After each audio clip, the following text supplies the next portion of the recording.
Please. Muchas gracias. Thank you very much. As I said before, I am a lawyer and I fight for gender equality and against sex violence offenders. When I was 22, I started on my official prosecution office in the most important provinces in Ecuador. It was right away that I began to work there. I quickly realized not only college had prepared me for what I was about to see in terms of violence in the world. On my day-to-day work, I noticed how it was normal that sex promotion was quite interiorized within the victims, and I thought this needs to change. This is where I understood that whenever a person that has been violated to such degree, as a public official, we only have three options. Number one, to go into full frustration, ignore this and just say that this is normal. This is what happens so that it doesn't take a toll on my personal life. Number two, I will be becoming an accomplice by re-victimizing the victim. But maybe I could be empathic and serve them to the best of my capabilities in my role and to implement that best practices that would prevent them from being re-victimized and re-attacked, specifically after the violence they just underwent.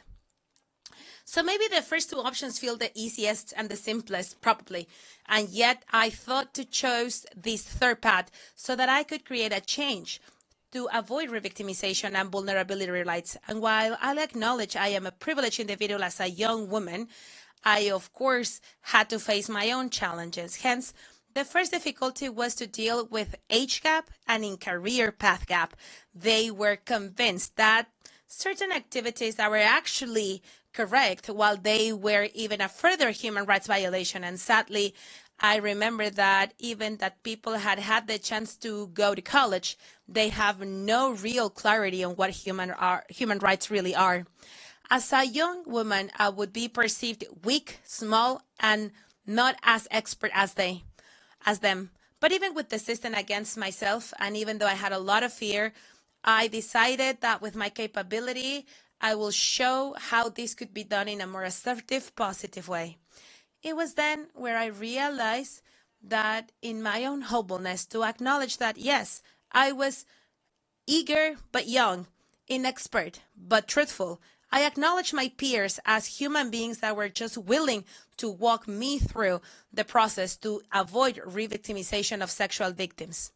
This was not simple. I must acknowledge that. But of course, I questioned myself whether or not I was just dreaming the dream that will never come true because these processes were so normalized out of tradition.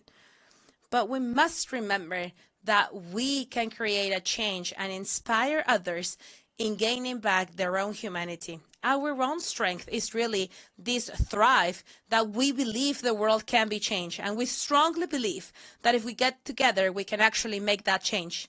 Of course, the path is long to be walked yet, but small actions can impact the lives of others. And starting on this belief, they can all share what human rights are and start to living them as well. Definitely, you don't need to have a microphone or come to the United Nations headquarters just to make your voice listened.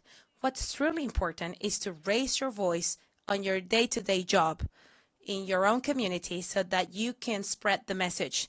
Start with your family, your neighbors, your friends, everyone in your community and within your own reality. Is when you get training in human rights, it should be very clear and very simple. And it should also take on certain particularities of the population that we're addressing and the troubles that they face.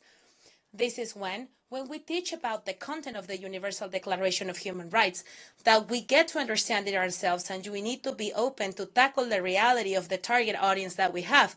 Not the same to teach little boys and girls or illiterate individuals or disabilities or homelessness or indigenous communities that they don't speak either English or Spanish. And this on top of that, while they are risk populations, they have their very own specific characteristics.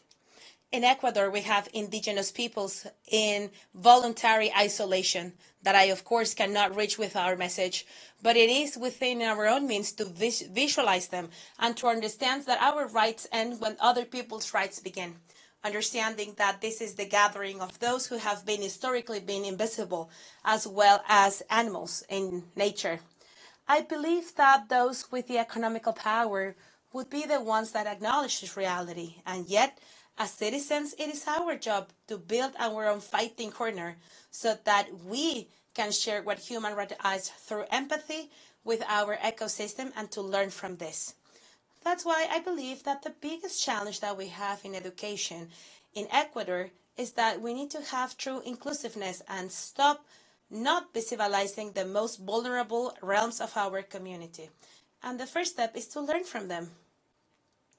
And within that context, I think that initiatives like Youth for Human Rights become even more relevant because they allow us to share the very basic message in the most easy peasy way to be understood for all sectors of population, regardless of where they come from and their current situation. Which is why this campaign has been so successful in Ecuador, because we've worked relentlessly in teaching education, this process on human rights from public officials, national police officers, military and firefighters. And from there on, we will be able to de-vilify the content of human rights and the biases that have been internalized through the social media. This is the importance as to we can hold together in defense for human rights. Because while we have walked a long path that will allow us to be here today, the path is yet long. And together as a team, we can always promote the culture of peace, dignity, and equality. Definitely the quality of humanity. Thank you.